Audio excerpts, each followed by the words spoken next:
terbanyak ya. Itu tadi sebelum acara saya bicara dengan Mbak Novi. Ini juga dampak dari keputusan MK di mana sistem nomor urut partai itu tidak lagi berpengaruh, tetapi juga satu-satunya yang mempengaruhi adalah jumlah suara yang dikumpulkan. Nah, ini mungkin dampak buruk dari keputusan MK itu. Jadi keputusan yang baik itu, yang kita kira baik itu ternyata memang ada dampak buruknya. Gitu. Dampak buruknya yaitu munculnya kewibawaan palsu itu, kepopuleran palsu yang berwibawa tapi di bidang lain bisa terpilih karena dia populer. Gitu. Karena dia populer maka dia bisa dapat suara banyak, terpilih. Nah, itu mungkin ada efek negatif dari keputusan MK itu. Saya kira itu nanti harus menjadi bahan evaluasi ke depan. Tadi disampaikan bahwa orang yang populer memang mempunyai peluang lebih banyak begitu ya. Tapi berdasarkan beberapa survei pun saya perlu ingatkan, masyarakat itu sekarang semakin hari semakin kritis ya di dalam konteks memilih. Kenapa? Ternyata di bawah survei itu basis yang paling bisa membuat mereka menyadarkan mereka untuk memilih si caleg ini ternyata adalah basis yang sebagai caleg yang harusnya kita mematuhi undang-undang, ya kita harus jauhi hal-hal yang bersifat money politik tadi. Tapi ya kalau dalam konteks bantuan ya, bantuan itu bisa berbagai macam sebenarnya. Bantuan tidak serta-merta hanya sembako, bantuan bisa juga berupa program. Saya juga kemarin baru kembali dari Dapil, saya keliling ke beberapa daerah, rata-rata basis-basis kelompok tani yang ketemu saya itu rata-rata mereka minta diberikan akses kepada pupuk gitu, karena memang katanya kayaknya distribusi pupuk agak sedikit bermasalah. Nah, kemudian juga ada yang meminta akses kepada bibit gitu, tergantung daripada apa yang mereka tanam. Nah, hal-hal seperti ini kalau menurut saya masih bisa diakomodir dan mampulah seorang caleg untuk bisa mengusahakannya. Tetapi di luar daripada itu, ketika tiba-tiba mereka minta traktor, saya juga secara diplomatis menjelaskan gitu. Ya istilahnya kalau minta traktor, semua minta traktor, saya ini harus korupsi kan, kepada masyarakat, mengedukasi masyarakat bagaimana sebetulnya role daripada ataupun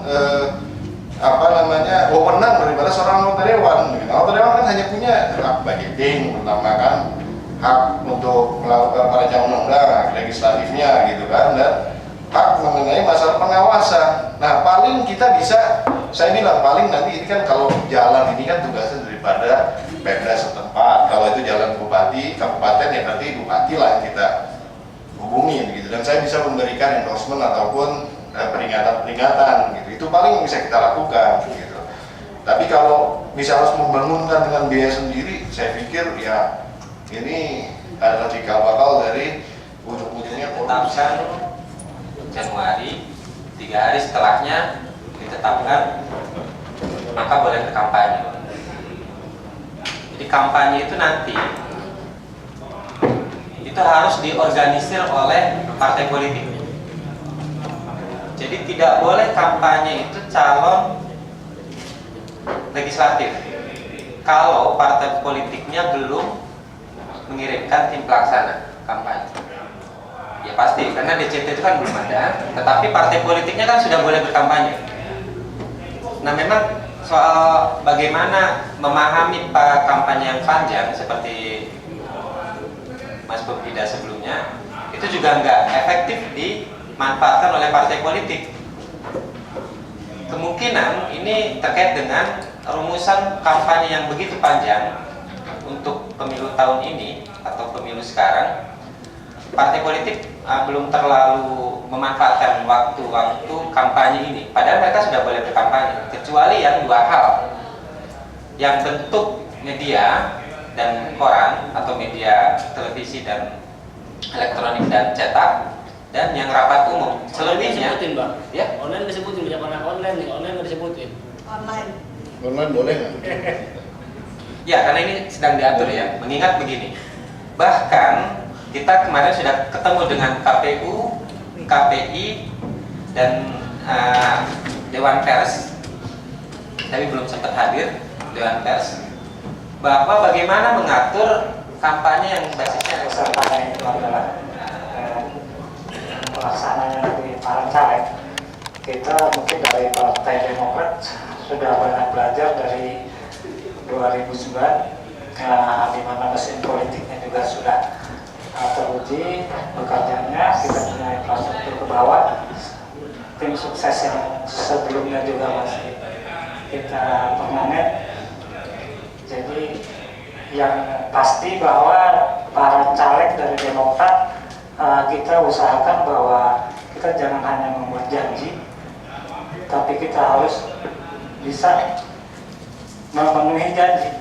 Apakah itu dengan memfasilitasi atau kita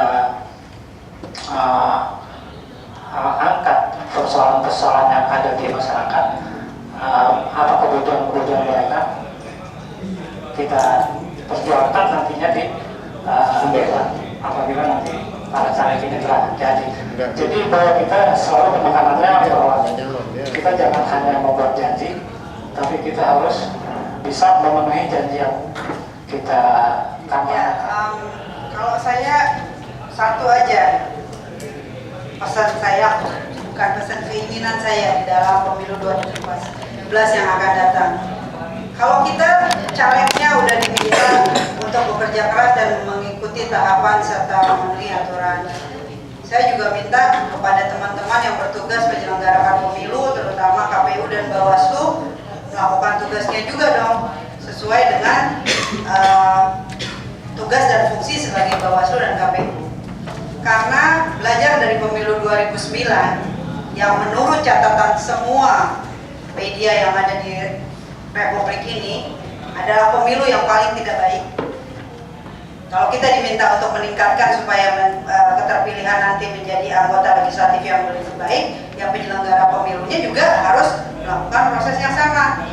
Sehingga itu tadi yang saya katakan, kalau caleg itu punya